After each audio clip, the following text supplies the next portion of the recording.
अब जब हमारे अतिथि हमारे बीच हैं तो उनके बारे में कुछ कहना जरूरी है। और बिहार की राजनीति का वो चेहरा जिसने आईएएस अधिकारी रहते हुए प्रशासनिक दक्षता की पहचान बनाई, नीतीश कुमार के सबसे भरोसेमंद सिपाही बने, फिर संसद और केंद्र सरकार तक पहुंचे, भारत सरकार में मंत्री रहते हुए विकास की नीतियों को दिशा दी और फिर बिहार की सियासत के सबसे बड़े उतार चढ़ाव के गवाह भी बने। कभी नीतीश कुमार के करीबी, कभी भाजपा के साथी और अब जन सुराज के नए पथिक, बिहार की राजनीति के हर मोड़ को जी चुके और आज यहां जवाब देने के लिए तैयार। जोरदार तालियों के साथ स्वागत कीजिए बिहार की बात के इस मंच पर पूर्व केंद्रीय मंत्री श्री आरसीपी सिंह जी का।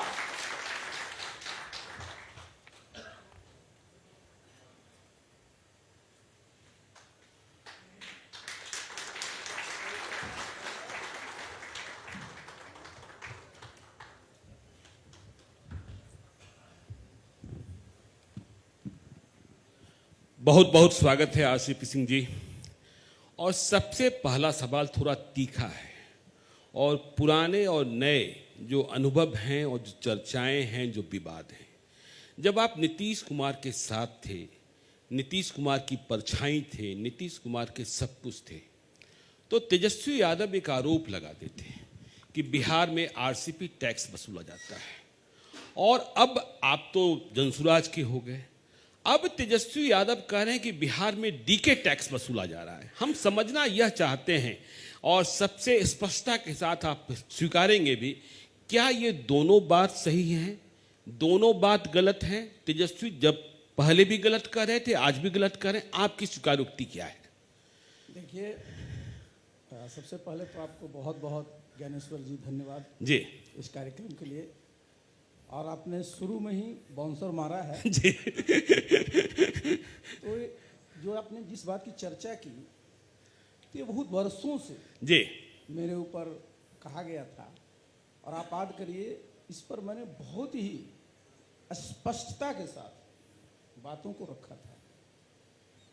आप जब किसी भी बड़े नेता के साथ काम करते हैं, तो अगर नेता को टारगेट करना है जी, तो कई बार आप मर्यादा से उनको टारगेट नहीं करते हैं, तो टारगेट में लेते हैं जिनको आप समझते हैं बिल्कुल कि ये ऐसा है कि अगर इसको टारगेट करेंगे तो उससे नेता की जो इमेज है वो बिगड़ जाएगी, वो बिगड़ जाएगी।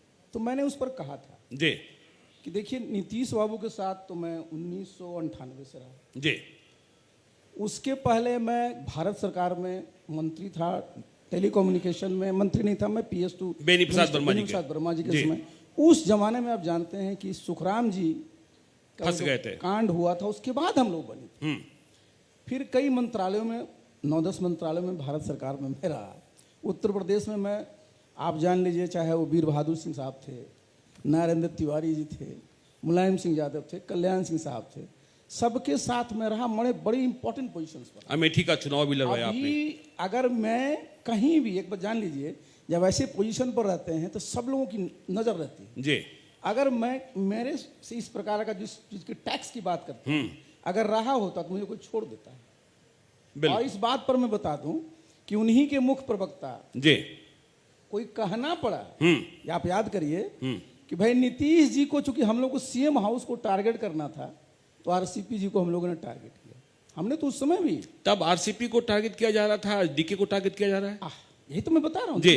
डीके की जहां तक बात है, तो भी मेरे बैचमेट रहे हैं। अच्छा, फर्क इतना था कि वो बिहार काडर में थे, मैं यूपी काडर में था। जी। एक जमाने में मैं नीतीश बाबू का PS था और वो जसवंत सिन्हा साहब के PS थे। तो देखिए, किसी पर भी अगर आप कोई भी टारगेट करते हैं, आरोप लगा रहे हैं, तो आपको उसके लिए आज की तारीख जी, इतनी सारी एजेंसियां हैं, इतनी सारी चीजें हैं, उसको सामने लाना चाहिए। और जब लाइएगा तो कोई बचता उचता नहीं, मैं बता, कोई बचता नहीं है जी, कोई बचता नहीं है। तो यदि आरसीपी टैक्स की बात होती, आरसीपी के पास पैसे की बात होती, आरसीपी सिंह के पास पटना, दिल्ली, बेंगलोर, मुंबई, सब जगह बंगले होंगे। आप ये समझिए, जी, पहली बार जीवन में मैं जी किराए के घर में रह रहा हूँ। किराए के घर में रह रहे हैं आप? पटना में रहने के लिए नहीं है? बिल्कुल। अच्छा, कारण क्या है? हाँ, आपको पता है, मैं 1982 में सिविल सर्विस में आया जी। तब से मैं जहां भी पदस्थापित रहा सरकारी घर ही रहा। सरकारी घर ही रहा। फिर मैं जब 28 वर्षों की सेवा के बाद मैं पिछले 15 वर्षों से राजनीति में हूं, तो आप जानते हैं 2010 से 2022 तक मैं मिनिस्टर भी रहा, एमपी भी रहा, तो घर मिले हुए थे जी। तो मैं तो कभी मुझे अपने घर की आवश्यकता ही नहीं महसूस हुई। मेरा जो पैतृक निवास है, आप जानते हैं नालंदा में जी। मैं जब मंत्री से भी हटा तो मैं रहता कहाँ था, मैं अपने गांव में ही रहता। बिल्कुल। तो भाई मैंने कहा, एक बार मैंने बताया था कि जब हमने इतने टैक्स वसूले तो मेरा भी तो कहीं न कहीं एक ही कहीं घर हुआ तो न पटना न दिल्ली कहीं कुछ। काहे के लिए? काहे के लिए? यस। अच्छा, किराया देते रहेंगे?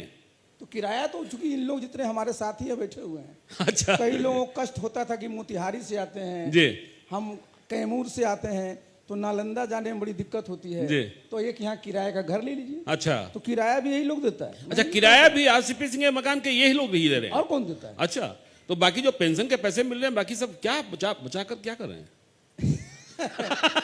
देखिए, आपने बड़ा अच्छा की पूछा जी। आपने पूछा, मेरा तो सारा मैं इनकम टैक्स रिटर्न भरता हूँ। हाँ। पिछले वर्ष ही 15 लाख टैक्स दिया हूँ।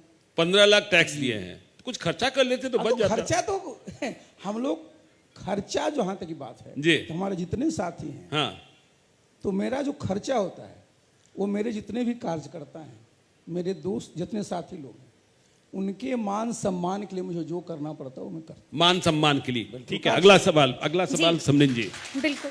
आरसीपी जी, हम आपसे ये जानना चाहेंगे कि जब आप जनसुराज में शामिल हो रहे थे तो लोग टकटकी लगाकर बैठे हुए थे। लोग ये जानना चाह रहे थे कि जब आरसीपी सिंह जनसुराज में शामिल होंगे तो उन्हें किस पद से, किस जिम्मेदारी से नवाजा जाएगा। लेकिन हमने देखा है कि अब तक आपको ना तो कोई पद मिला है और ना ही कोई बड़ी जिम्मेदारी मिली है। तो अब तो आपको बड़ा अफसोस हो रहा होगा कि भाई क्यों आ गए हम जनसुराज में, क्यों बन गए हम जनसुराजी। आप तो राष्ट्रीय अध्यक्ष थे। समरीन, आपने जो सवाल किया ना, तो सवाल का जवाब सुनिए। कौन सा पद है देश का, मैं मुख्यमंत्री का पद छोड़ दीजिए जी, और प्रधानमंत्री पर मैं आसीन नहीं रहा हूं। और जो केंद्रीय मंत्री होता है, जब दिल्ली में वो रहता है तो प्रोटोकॉल वाइज केंद्र में मुख्यमंत्री से ऊपर रहता है। तो भाई मैं तो राजनीति में बहुत कम लोग ऐसे हैं जो सीधे कैबिनेट मंत्री बने हो जी। तो मैं तो सबसे बड़ा पद पा लिया। उसके बाद सबकी दिली इच्छा क्या रहती है कि भाई हम किसी अच्छे सेवा में रहें। तो मैं तो अपने गांव में पढ़ता था, मेरी सारी स्कूलिंग गांव में हुई, और उस जमाने में मेरे लिए कोई आरक्षण नहीं था। और मैं बीए पटना में जब परीक्षा दिया, उसी साल मैं सिविल सर्विसेज क्वालिफाई कर गया। तो हम लोग तरसते हैं कि साहब डीएम का कौन पैसा पद होना चाहिए, सेक्रेटरी का क्या होना चाहिए। तो मैंने तो बताया कि मैं तो इतने लोगों के साथ, अब बताइए जरा, नीतीश बाबू के साथ ही मैं 24 साल तक रहा। पीएस टू मिनिस्टर में कितने मंत्रालय में रहा। तो पीएस टू जो मिनिस्टर होता है तो मिनिस्टर का ही की ओर से सब काम देखता है ना। बिहार में मैं यहाँ प्रिंसिपल सेक्रेटरी रहा। तो भाई ये आप, फिर मैं उस दल का महासचिव संगठन रहा, राष्ट्रीय अध्यक्ष रहा।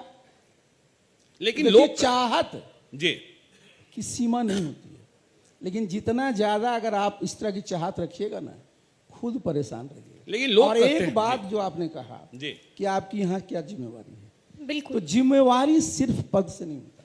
जैसे मैं आपको उदाहरण दे रहा हूँ, जितने सब लोग बैठे हुए हैं, अभी देखिए आगे हमारा चुनाव होना है, 2025 का जो चुनाव है। बिल्कुल। आप जान लीजिए जनसुराज एकमात्र ऐसी पार्टी अभी की स्थिति में है कि हमारे 243 विधानसभा हैं। और आपको जान करके प्रसन्नता होगी, और बिहार वासियों को इसलिए मैं धन्यवाद देना चाहता हूं कि प्रशांत जी ने जो अभियान चलाया, उसके बाद जो आप काम हुआ, 243 विधानसभा में एक भी विधानसभा ऐसा नहीं निकला जिसमें हमारे उम्मीदवार चुनाव लड़ने को तैयार नहीं। और ऐसे भी हैं, कई हैं, दर्जनों से ज़्यादा, जिसमें 10-10 से ज़्यादा हैं। तो आप ये समझिए, इतने उम्मीदवारों को हम लोगों ने एक दिन नहीं, 20-20 दिनों तक, सबसे जितने हमारे उस जिले के हमारे संगठन के पदाधिकारी हैं, कई बार जो उम्मीदवार भी आते थे, सबसे हम लोगों ने विस्तार से चर्चा कर करके हमारे कौन कौन उम्मीदवार चुनाव लड़े, ये कौन सा काम है, ये कोई साधारण काम है। 3 दिन हम लोग पूर्णिया भी गए। तो ऐसा नहीं है कि भाई सिर्फ अच्छा हमारे राष्ट्रीय अध्यक्ष हैं, अनुभवी हैं, हमारे जो प्रदेश अध्यक्ष हैं अनुभवी हैं। तो ऐसा नहीं कि भैया जब तक आरसीपी सिंह को कोई पद नहीं से नवाजा जाता है तो भाई हमारी कोई प्रासंगिकता नहीं, ऐसी बात नहीं है। मैंने कहा ना कि हम तो सब नहीं, आरसीपी सिंह जी, देखिए नीतीश कुमार को कुर्सी से उतारने के लिए इतना प्रयास आप कर रहे हैं, क्या आपको लगता है कि जनसुराज कुछ सीटें जीत जाएंगी? और दूसरी बात यह भी कही जाती है, एक सवाल और भी जोड़ देता हूं कि आरसीपी सिंह जी का दिल बहुत छोटा है। नीतीश कुमार ने टिकट नहीं दिया तो पार्टी छोड़ दिया, बीजेपी में चले गए, फिर अपनी पार्टी बना ली और अब प्रशांत किशोर को मुख्यमंत्री बनाने के लिए लग गए हैं। तो क्या नीतीश जी को कुर्सी से उतार देंगे 2025 में? देखिए, मेरा दिल जी छोटा नहीं, हाँ, इसका जो है एक्सरे करा लीजिएगा, एक्सरे करा ले। जितने भी नेताओं के आप नाम लेते हैं ना जी, उनसे मेरे दिल का साइज बड़ा होगा, हाइट मेरा जरूर छोटा है जी। एक बात मैं बता दूं आप, मैं नीतीश बाबू को कहां से कुर्सी से उतार रहा हूं? आप नहीं उतार रहे हैं? मैं कहां उतार रहा हूं? कौन उतार रहा है? वो तो खुद ही उतर चुके हैं। खुद ही उतर चुके हैं? उतर चुके हैं, उतर चुके हैं, सीएम बने हुए हैं। सीएम की कुर्सी पर बैठे हैं। हाँ लेकिन मैं बता दूं, मैं नीतीश बाबू के साथ तो 24 सालों तक रहा ना जी। आप मुझे बता दीजिए, अगर नीतीश बाबू मुख्यमंत्री की कुर्सी पर हैं जी, इन्वर्टेड कॉमा में मैं बोल रहा हूं, इन्वर्टेड कॉमा बोल जी, कैबिनेट मीटिंग के बाद ये संभव था कभी नीतीश बाबू के रहते, जिन नीतीश बाबू के साथ मैंने काम किया था, कि मंत्री और उप मुख्यमंत्री उनके सामने झगड़ा करे? ये इससे ज्यादा प्रमाण क्या चाहिए? बाकी मैं बाकी चीजों पर प्रमाण नहीं देना नहीं, चाहूंगा। आप तो बार बार कहते हैं कि नीतीश कुमार को 4 ठेकेदारों ने घेर रखा है। देखिए, ये तो बहुत पुरानी बात है जी। अब उनको घेरने की जरूरत ही क्या है? घेरने लायक भी नहीं बचे हैं। है ही नहीं। अच्छा, देखिए आप सचेत है ना? ये मैं कैसे कह सकता हूं? नहीं, प्रशांत किशोर जी लेकिन कहते हैं। लेकिन जी। मैं बता रहा हूं, जो प्रशांत जी कह रहे हैं वो सही कह रहे हैं। चूंकि देखिए, नीतीश बाबू के साथ मैंने इतने वर्षों तक काम किया, मैं और प्रशांत जी साथ काम किए। हम लोग जानते थे कि जब उनका फुल फॉर्म होता था तो जिस प्रकार की चीजें हो रही है ना, ये सब संभव नहीं था। आपको मैं बता दूं उदाहरण, जी जी। आज कोई घटना घटती है, उसका क्या फॉलोअप होता है किसी को पता चलता है? नहीं। लेकिन नीतीश बाबू जब बिल्कुल उसमें रहे, सवेरे जितने भी अखबार होता है एक एक का वो पढ़ते थे। आपके चैनल पर जितना हेडलाइंस, टीवी वो नहीं देखते, मैं बता, बिल्कुल बिल्कुल, लेकिन एक एक वो न्यूज पढ़ना, समाचार सार और बन जो भी समाचार सार में आया, मैं चूंकि उनके प्रिंसिपल PS रहा, सेक्रेटरी जी, फोन करते थे, अरे रामचंद्र बाबू क्या हुआ पूछिए, तुरंत बताइए। हमको तो किए ही, अगर पुलिस का है तो डीजीपी को भी फोन जाएगा, कोई सेक्रेटरी का है तो उसको भी जाएगा, और जिले में है तो उसको भी जाएगा। आप देखिए कि घंटा 1.5 घंटा होते होते, मैं बता दूं, उदाहरण मैं दे रहा हूं जी। एक बार मैं जा रहा था, जब मैं उनका प्रिंसिपल सेक्रेटरी नहीं था, मैं एमपी था, एक कार्यक्रम में मैं जा रहा था मधुबनी। रास्ते में कोसी पुल के पास मैंने देखा कि 3-4 गाड़ियां खड़ी हैं और 7-8 लोग राइफल बंदूक लेके खड़े हैं। वो किस लिए खड़े थे मैं नहीं कह सकता जी, लेकिन मेरे लिए बहुत वर्षों के बाद बिहार में सड़क के किनारे ये बात थी। मैं जब लौटा, सबसे पहले मैं उनको यही बोला कि तो क्या हो गया? बोले क्या हुआ?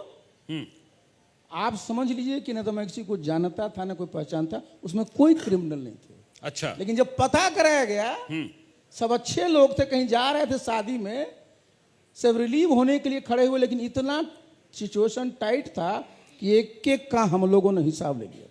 अच्छा, ये मैं बता, एक मैंने आपको वानगी के रूप में दिया। तो जब नीतीश बाबू, देखिए सबसे बड़ी चीज क्या था उनका, क्योंकि आपने छेड़ा बिल्कुल है, बिल्कुल बिल्कुल, तो उनका सबसे बड़ा था मॉनिटरिंग। जी। और किसी भी प्रशासनिक उसके लिए मॉनिटरिंग सबसे आवश्यक होता है। अगर मॉनिटरिंग नहीं करिएगा, सब लोग निश्चिंत हो जाता है।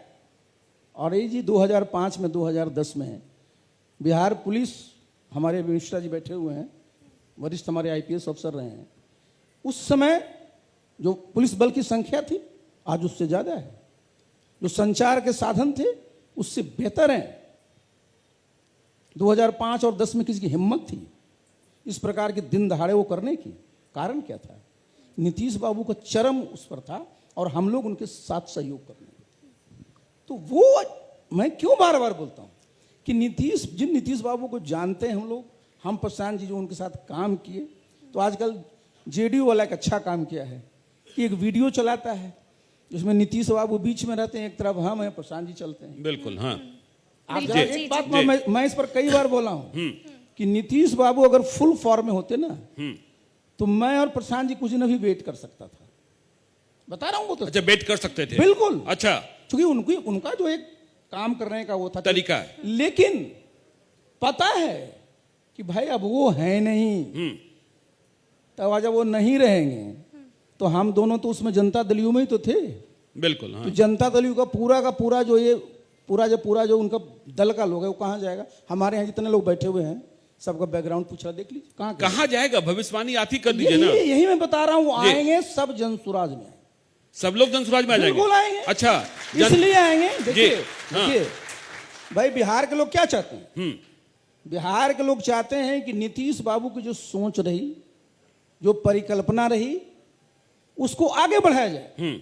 और हमारी पार्टी जनसुराज के भी क्या है, आगे हम लोग कहां बढ़ाना है? सबसे बड़ी चुनौती अपने पास क्या है कि भाई हमारे यहां बेरोजगारी की समस्या है, सबसे बड़ी चुनौती है।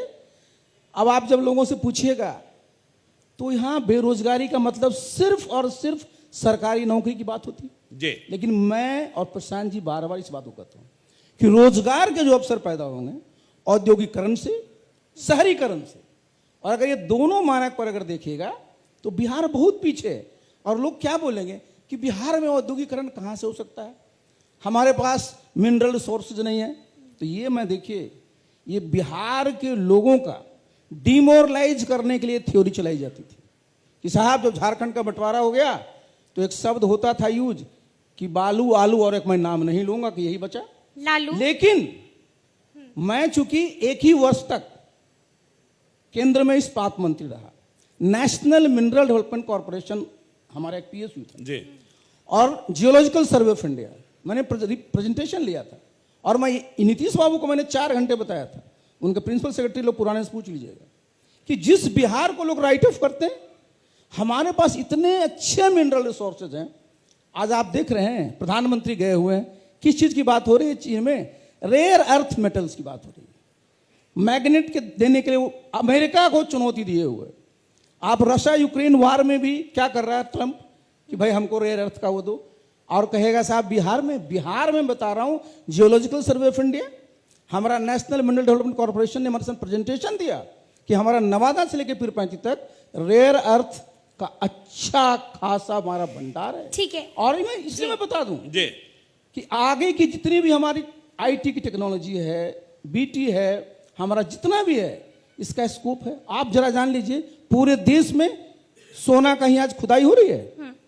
बिहार एकमात्र ऐसा स्टेट है जहां एक जगह नहीं, आप सोनो चुने जमुई में, बिल्कुल आपने यहाँ पर जेठियन हमारा है नवादा बॉर्डर पर, सोना का अकूत भंडार है। टंगस्टन का नाम आप चलिए, अकूत भंडार का मैं इसलिए बोल रहा हूं, अभी हम चुनाव इसलिए बोल रहा हूं कि देखिए हमारे पास इस प्रकार के रिसोर्स हैं कि आगे आने वाली जितनी भी टेक्नोलॉजी है, जिस प्रकार के हमारे कटिंग एज टेक्नोलॉजीज आएंगी, उसके लिए बिहार के पास बहुत रिसोर्स है। और हम लोग जन स्वराज में क्या करें कि हम जब लोगों को रोजगार देंगे तो रोजगार सिर्फ हम अपना कृषि आधारित नहीं देंगे, इस हमारे पास इतने अच्छे अच्छे माइंस और मिनरल्स हैं, उसका भी हम लोग, यानी कि प्लान बहुत है। आरसीपी जी, मेरे 2 सवाल हैं आपसे और, क्योंकि लगातार हम देख रहे हैं कि आपने 2 बातों का जिक्र किया। पहले आपने कहा कि मेरा दिल बहुत बड़ा है, आप एक्सरे करवा लीजिए। दिल तो बड़ा है आरसीपी जी, लेकिन दिल जल्दी निराश हो जाता है। अपनी ही आशा से आप बड़े जल्दी निराश नहीं हो गए? ये एक और सवाल है मेरा आपसे। अभी आपने प्रशांत किशोर का जिक्र कर दिया। एक कहावत है, कहा जाता है कि दुश्मन का दुश्मन दोस्त होता है, और आपके और प्रशांत किशोर के बारे में ये भी कहा जाता था कि आप लोग एक दूसरे को कुछ ज्यादा पसंद नहीं करते। तो क्या यही वजह है कि आप लोग दोनों साथ आ गए ताकि नीतीश कुमार से अच्छे से बदला ले सके? देखिए आपने जो कहा ना, मैं डिप्लोमेसी का छात्र रहा हूँ जी, समझे ना। इंटरनेशनल से मैं एमए किया जेएनयू से, उसमें डिप्लोमेसी में कर रहा था एमफिल। तो जो आपने कहा ना दुश्मन का दुश्मन, आपने जो, तो बहुत सारी चीजें क्या होती है, देखिए 2 चीजें होती है। एक होता है फैक्ट, दूसरा होता है परसेप्शन। हमारे और प्रशांत जी के क्या संबंध रहे तो हम और प्रशांत जी जानते हैं। बाहर लोग क्या करेगा, परसेप्शन देता है। और कहेगा कि अरे भाई, जैसे आपने कहा ना कि आरसीपी सिंह इतने जल्दी निराश हो गए। आशा सुन लीजिए, आशा मैं बताऊं आपको, मैं जब पार्टी का गठन किया था, पूरे बिहार का हम लोग दौरा कर रहे थे, जितने हमारे साथी हैं। आप इस बात को समझिए, राजनीति सिर्फ अपने लिए नहीं करते। हमको अगर करना रहे तो कोई ज़रूरत है क्या हमको? लेकिन जब सब साथियों के साथ रहते हैं तो राजनीति में क्या चाहिए आपको? राजनीति में जब तक मजबूत नहीं रहेंगे आप, या मजबूत दिखेंगे नहीं, तो जितने भी आपके समर्थक हैं वो डिमोरलाइज होते हैं। हम लोगों ने एक पार्टी बनाई, प्रशांत जी ने 2 अक्टूबर को बनाया, हम 31 अक्टूबर को बनाए। मुझे लगा, ये देखिए, ये फिर मैं बता रहा हूँ, ये भी कोई बहुत ज़्यादा सोचा समझा नहीं था कि हम लोग कोई प्लान कर रहे थे। हम 9, 10, 11 को अपने घर से काम करके आए यहाँ। 3-4 दिनों के बाद ही गिरी जी से हमारी बात हुई, चूंकि गिरी से हमारे पुराने संबंध है। हमने ऐसे ही मजाक में कहा कि अरे हम लोग भी सड़क पर घूम रहे हैं, आप भी सड़क पर घूम रहे हैं। तो बोले दोनों मिल रहे हैं, अगर दोनों मिल जाए तो कुछ बात तो बन सकती है। हम बिल्कुल गिरी जी बन सकती है। कोई, हम लोग जितना साथी हमारे बैठे हुए हैं, हमारी बात हुई, इसके बाद हमने सबसे बैठक बुलाई। कुछ साथी को छोड़कर उसके मन में रिजर्वेशन था, सबने सहमति बताई। तो ये बताइए, आज हम आशा में रहते हैं, हमारे जितने साथी हैं आज उतने अपने को ताकतवर नहीं समझते, क्योंकि 1 और 1 होकर सिर्फ 2 ही नहीं होता, 1 और 1 11 भी होता है। तो आज जब मैं और प्रशांत जी हूँ, लोगों को जितना भी कयास लगाना है लगाने दीजिए, समझे ना। जो भाई हम लोगों ने बताया है कि जब जनसुराज का आएगा तो ये काम हो जाएगा, और नीचे हम लोगों ने प्रचारित प्रसारित कर दिया है, तो माहौल बन गया है। अब करना क्या है मेरे से? नहीं, आप कह रहे हैं कि 1 और 1 मिलाकर 11 हो गया। तो बिहार विधानसभा में जनसुराज 243 सीटों पर चुनाव लड़ रहा है। आपकी रणनीति और आपका हिसाब क्या कहता है? क्या आप सरकार बनाने जा रहे हैं, विपक्ष में बैठने जा रहे हैं, या फिर प्रशांत किशोर कह रहे हैं हार जाएंगे, कुछ विधायक जीतेंगे तो सबों को आजाद कर देंगे, जो करना है कर लो? देखिए, एक बात मैं बता दूं, अगर आप पूरे बिहार में आप लोग, आपके भी सब लोग हैं, आज की तारीख में बिहार में एक भी गांव ऐसा नहीं है जहां के लोग जनसुराज को नहीं जानते। नहीं, वो जान गए, वो जान और मैं बता रहा हूं, जनसुराज क्या करने जा रहा है इसके बारे में ही लोगों की जानकारी मोटा मोटी हो गई। अब देखिए, चूंकि मैं आपको बता दूं कि 2010 से तो मैं सीधा सीधा चुनाव भी कराता रहा हूं, तो मैं इस बात को, जितने हमारे साथी हैं सब इस बात को समझ रहे हैं, और हम लोग इस पर चर्चा भी कर रहे हैं कि हमारे उम्मीदवार भी हैं, माहौल भी बन गया है। चुनाव में जीतने के लिए बूथ मैनेजमेंट अल्टीमेट है। देखिए, संगठन का मैं आदमी रहा हूं, मैं बराबर कहता था कि राष्ट्रीय संगठन बहुत ताकतवर हो, और अगर हमारा बूथ का संगठन ताकतवर नहीं है तो आपका भविष्य नहीं है राजनीति में। तो हम लोग क्या, आज जो हमारा 2 महीना बचा हुआ है, और हम लोग जो सब काम में लगे हुए हैं कि कैसे बूथ स्तर पर हम अपना जो है मैनेजमेंट को मजबूत करें। माइक्रो मैनेजमेंट मतलब क्या होता है कि आप एक बूथ का लिस्ट निकालिए, आप अभी देख लीजिए कि कितने लोग हमारे साथ उस बूथ पर हैं, जितने लोग नहीं हैं उनके पास जा करके हम अपनी बात को रख रहे हैं, उनको कह रहे हैं कि आप आइए। तो निश्चित रूप से एक बदलाव। देखिए, यहाँ पर स्थिति क्या है, एनडीए अभी सरकार में 20वां साल चल रहा है, इंडिया गठबंधन 15 साल तक रह चुका है, दोनों को देखे हुए है, लेकिन उनको लगता है कि नहीं भाई तीसरा भी आया हुआ है, नहीं हम और ये ताकतवर। इसमें आपने कहा तो मैं बता दूं, आज की तारीख में कुछ भी संभव है, कुछ भी संभव है। आप जनसुराज 122 अपनी ताकत पर भी ला सकता है, 122 अपनी ताकत पर भी ला सकता है। बिल्कुल, अच्छा, जो आज है जी। अच्छा, आप बता दीजिए, 1977 में कोई सोचा था? नहीं सोचा था, नहीं सोचा इस बात को। जिस दिन चुनाव का ऐलान हुआ था उस दिन आप पार्टी छोड़ दीजिए, 2010 में मैं साथ में था नीतीश, बिल्कुल। कोई सोचा था कि 206 आएगा? आप निकाल के देख लीजिए, उस समय की स्पेशल ब्रांच की रिपोर्ट को पता कर लीजिए, वो एनडीए को 86-87 पर फिनिश कर दिया था, आया कितना? 206। तो ये मत समझिए कि भाई ये लोग नए हैं, पार्टी नहीं है, यहां भी जितने लोग बैठे हुए हैं जी। आप बता दीजिए, हम तो बताए ना कि हम भी 43 साल से मेरा पब्लिक लाइफ है। प्रशांत जी भी कितने प्रदेश में सब जगह काम किए, जहां जितने बैठे हुए, कोई नया नहीं है, सब भी राजनीति के सब मजे हुए खिलाड़ी। अच्छा, आपने जेडीयू के बारे में एक बात कह दी कि जेडीयू के तमाम नेता जो हैं नीतीश कुमार के बाद चले आएंगे जनसुराज में। क्या आपको कोई उम्मीद निशांत कुमार से भी नहीं लगती है कि यदि निशांत कुमार को उत्तराधिकारी घोषित कर दें नीतीश कुमार तो यह पार्टी बच जाएगी? देखिए एक बात मैं बता दूं जी क्योंकि आपने उस बात को छेड़ा है। जी मेरा उस परिवार से, नीतीश बाबू से तो एक हमारा प्रशासनिक बॉस राजनीतिक उसका भी रहा है, जी लेकिन उस परिवार से मेरा एक पर्सनल संबंध, जी तो बहुत चीजों को मैं यहाँ चर्चा नहीं करूंगा। लेकिन मुझसे ज्यादा कौन प्रसन्न होगा कि अगर निशांत पब्लिक लाइफ में आ कर करके मजबूती से काम करता है।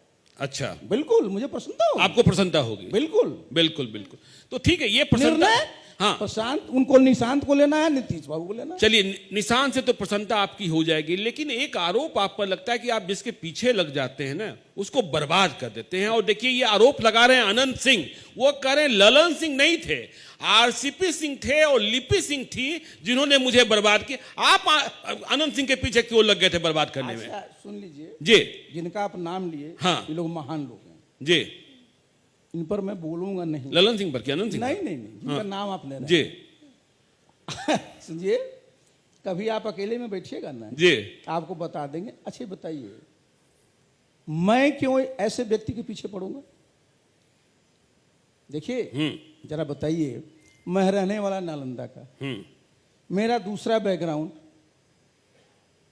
एक बात मैं बता दूं, जी जितने लोग बिहार में इस प्रकार के हैं ना, वो जब सामने आते हैं ना तो उनको पता है साष्टांग दंडवत करते हैं। हमसे कल दंडवत करेंगे। अच्छा, लेकिन निश्चित रूप से हाँ, मैंने कभी किसी का अपनी तरफ से ना नुकसान किया है, ना नुकसान करने का प्रयास किया है, कभी नहीं। मेरा ये स्वभाव ही नहीं रहा। मैंने बताया, अगर मेरा ये स्वभाव रहता तो 43 वर्षों के बाद भी आपके सामने मैं बैठा रहता। बिल्कुल बिल्कुल। एक आरोप लगता है कि आजकल नीतीश कुमार को 4 ही लोग चला रहे हैं। आपने भी कहा कि वे खुद में नहीं है, ललन सिंह, विजय चौधरी, संजय झा, अशोक चौधरी। आपको लगता है कि कोई नीतीश कुमार को चला सकता है और ये 4 लोग ही चला रहे हैं? देखिए, नीतीश बाबू, जी। फिर मैं बोलता हूं, हाँ, जब वो फुल फॉर्म में थे, सुनते सबका थे, करते अपना, करते अपना थे। जी। और आज तो मैंने एक चैनल पर बोला था कि कौन चला रहा है वो अदृश्य शक्ति को मैं भी नहीं जानता हूं।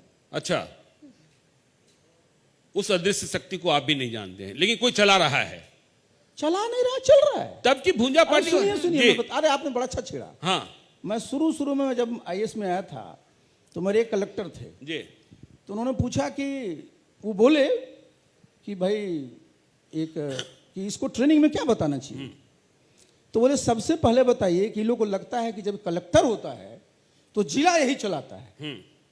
तो वो बोले कि आरसीपी गलत फहमी में मत रहना, सिस्टम है, वो चलता है, सामने तुम दिखोगे तो लगेगा यही चलाता है। तो गवर्नेंस का एक सिस्टम है, देखिए सिस्टम है, तो उस सिस्टम कोई अगर अच्छा व्यक्ति है तो सिस्टम बेहतर चलता है, और अगर नहीं है तो चलते रहता है। आपने देखा है पुराने जमाने में जब बैलगाड़ी चलती थी, जिस पर गन्ना चलता था, एक लालटेन उसमें लगा रहता था, वो आदमी बैलगाड़ी चला के सो जाता था और वो बैलगाड़ी अपने से आप चलते जाता था।